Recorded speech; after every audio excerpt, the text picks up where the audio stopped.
একটি অপ্রত্যাশিত ঘটনা ঘটেছে, সেটা হচ্ছে তৃণমূল কংগ্রেসের মেয়র পদপ্রার্থী তিনি তার যা প্রাপ্য ভোট পাওয়া উচিত আর তিনি তার থেকে একটি কম পেয়েছেন। নিশ্চয়ই তারা এই ব্যাপারে ভাববেন। কংগ্রেস বিজেপি একটি বাতিল হয়েছে, সেই বাতিল হওয়ার পেছনের কি রহস্য লুকিয়ে আছে সেটা আমরা বলতে পারবো না। নিশ্চয়ই তারা রাজনৈতিক দল হিসেবে তাদের দলীয় স্তরে আলোচনা করবেন। এই প্রসঙ্গে শুধু আমরা এই কথা বলতে চাইছিলাম, দেবুদা বলবার সময় বলছিলেন যে এটা পারলেন কি করে। এই পাড়ার পেছনে সব থেকে বড় কৃতিত্ব হচ্ছে শিলিগুড়ির মানুষের। শিলিগুড়ির মানুষের মেজাজ এটাই ছিল যে 30 জন তারা তৃণমূল কংগ্রেস বিরোধী তারা নির্বাচিত হয়েছিলেন এবং বামপন্থীরা পৌর বোর্ড গঠন করবে, এটাই ছিল শিলিগুড়ির মানুষের মেজাজ। এই মেজাজ মমতা ব্যানার্জির শিলিগুড়ি কর্পোরেশন চাই কিংবা গৌতম দেবের হারার জন্য কেউ দাঁড়ায় না, এই সমস্ত কিছুকে উড়িয়ে দিয়ে 23 জন বামপন্থী কাউন্সিলর এবং নির্দল প্রার্থী হিসেবে তিনি জয়ী হয়েছেন অরবিন্দ ঘোষ।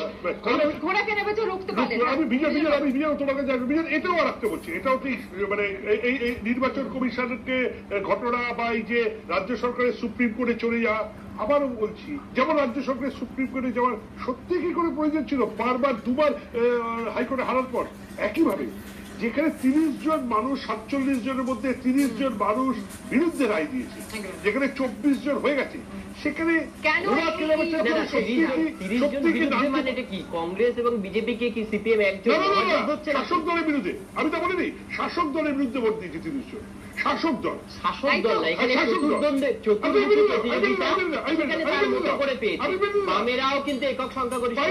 কিন্তু যখন আপনারা দেখলেন যে নির্দল একজন তিনি লিখিত ভাবে জানিয়ে দিয়েছেন, প্রকাশ্যে তিনি বামেদেরই সমর্থন দিচ্ছেন, সুপ্রিম কোর্টে যাওয়ার মতোই কোন প্রয়োজন ছিল? এটা মুখ করল তো, এটা মুখ পড়ার কোন প্রশ্নই নয়। আমি নির্বাচনে মেয়র হয়েছেন যিনি বামেদের পক্ষ থেকে অশোক ভট্টাচার্য, তিনি তাদের যা সমর্থক ছিলেন, এই দলীয় কাউন্সিলর ছিলেন বামফ্রন্টের, এবং একজন নির্দল কাউন্সিলরের ভোট পেয়ে তিনি 24টা ভোট পেয়ে নিশ্চিতভাবে হয়েছে, এর তো কোনো অসুবিধে নেই। কিন্তু নিজেরা যারা তৃণমূল কংগ্রেস তো মুখ্য বিরোধী দল হিসাবে ওখানে রয়েছে, তারা মেয়র এবং চেয়ারম্যান পদে প্রতিদ্বন্দ্বিতা করলেন না।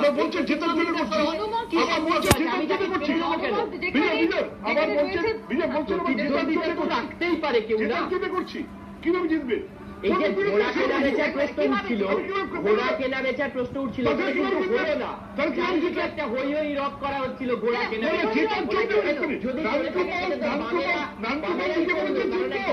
কিনে নিল নান্টুমল গৌতম দেব বলেছেন যে না, আমরা হারার জন্য দাঁড়াই দিয়ে আমরা জেতার জন্য লড়াই করছি, তো জেতার জন্য কেনা বেচা করতে হবে। সেই ঘোড়া কেনা বেচার তো কিছু হলো না। আমি তো সেটা সেটার মধ্যে জোড়া পাবো, দুবার মুখ পুরল না, একটা শিলিগুড়িতে একটা কলকাতায়। একদম শেষে শঙ্করবাবু কি বলছেন? শঙ্করবাবু প্লিজ। আসলে তৃণমূল কংগ্রেসের এই 2011-র পর থেকে আমাদের রাজ্য রাজনীতিতে একদিকে যেরকম সামাজিক মূল্যবোধ এবং মানবিক মূল্যবোধ এই দুটোকেই ছাড়খাড় করে দিয়েছে।